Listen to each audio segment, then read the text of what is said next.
Mga Kagaw Negosyo, kilalanin natin ang ating mga bagong kapartner sa advokasya, ang Uno International Corporation, na kaisa natin sa pagsulong ng entrepreneurship sa bansa.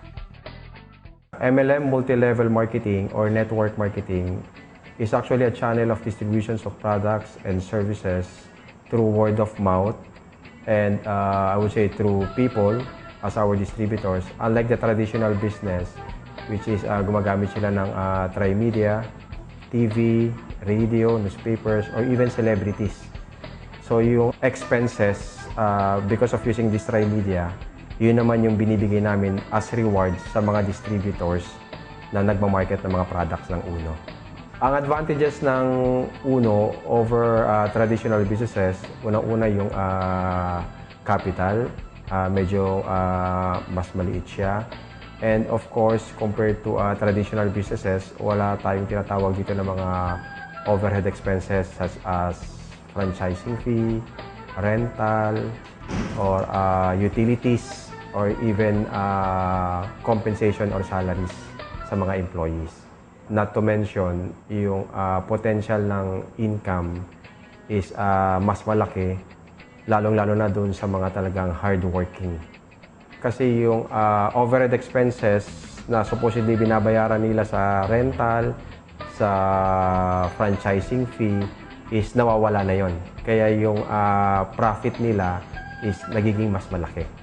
Almost 10 years kami nag-network before tinayo tong Uno. So kaya lang may mga sad experiences kami sa mga nasalihan namin kasi after 1 year, 2 years, nagsasara na yung mga company sinalihan namin. Bilib na bilib kami sa konsepto ng network marketing, kaya lang wala na yung tiwala namin sa ibang company. Since kami naman lagi yung top leader ng company sinalihan namin, we decided to put up our own na lang. So more on accidental tong Uno. Ako mismo, I started as an employee, 11 or 12 years din ako naging empleyado. Yung kaibahan is nakita ko yung advantages ng pagiging isang negosyante. Nagtatrabaho ka kung magkano yung gusto mong kitain. Yung mga parents namin talaga, ini-encourage kami, bata pa kami na mag-aaral ka mabuti, no? Para malaman mo yung in and outs, no? Paano yung negosyo ka. And usually sa iba, ang sinasabi, mag-aaral ka mabuti para magkaroon ka ng magandang trabaho. Objective namin, yung kami kasi galing din kami sa wala, no? Tapos gumanda yung buhay namin dahil sa network marketing. Yun ang objective namin, tinayo namin Uno para ituloy yung yung advocacy na yun. Ang vision namin dito sa company, to become number 1 sa country natin, di ba? Yun ang una, which is na-achieve na natin. So ang next namin, to become number 1 sa buong mundo naman. In 5 years of operations, we have more or less 100 branches nationwide. We also have international branches such as in Hong Kong and in Macau. And yung maganda dito, very soon we will be opening up in Indonesia, also in areas of Kingdom of Saudi Arabia and USA. And not to mention, we also have created 500 or more than 500 distributors who are already millionaires on their own. And sa product lines naman, we started 5 years ago with only 3 products. Right now, we have almost 40 products. And parami pa ng parami. May mga challenges sa lahat naman ng businesses, no? So, may tinatawag tayong mga bad eggs sa company or sa marketing, which is yung usually nagmi-misrepresent. Okay, ito na nga yung marketing plan namin, ginagawa nilang mga shortcuts para mas mabilis yung transaction. Pero in a way, nakaka-damage ng company pag may mga nagreklamo. Karamihan sa amin, mga estudyante, no? So, yung iba, maganda yung ginagawa nila kasi imbis na tumambay, imbis na magbisyo or drugs or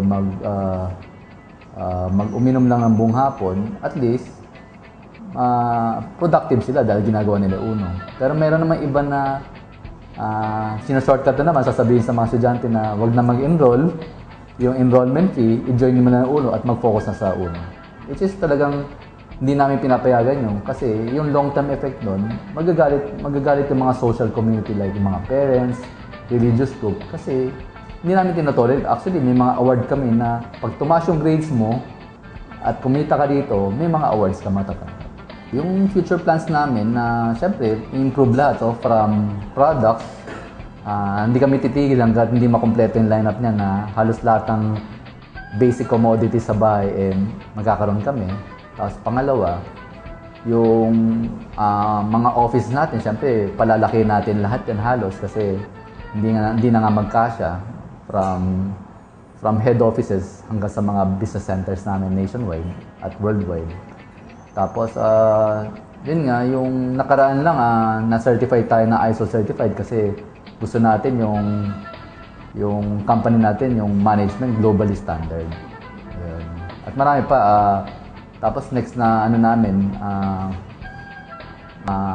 ma-awardan na sa super brands or trusted brand. Regarding Manny Pacquiao, he started as a distributor.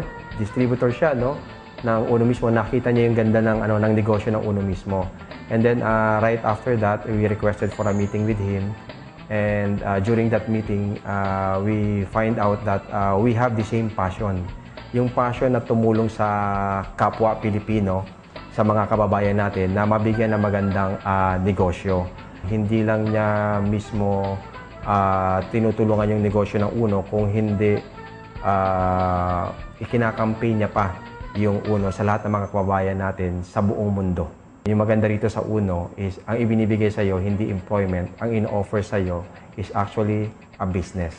Wala kang boss dito, gigising ka kung anong oras gusto mong gumising, pupunta ka kung saan gusto mong pumunta, kakausapin mo kung sino gusto mong kausapin, kikilos ka kung magkano yung gusto mong kitain. Sa mga ka-go negosyo natin dyan, ang advice lang ko lang sa inyo, pag magninegosyo kayo, kailangan talagang pag-aaralan niyo mabuti. Kailangan hands-on kayo, tutok kayo sa negosyo niyo. And dapat lagi may bagong ideas, no, na talagang lumalabas, no. It takes time, no, para maka-take off, no.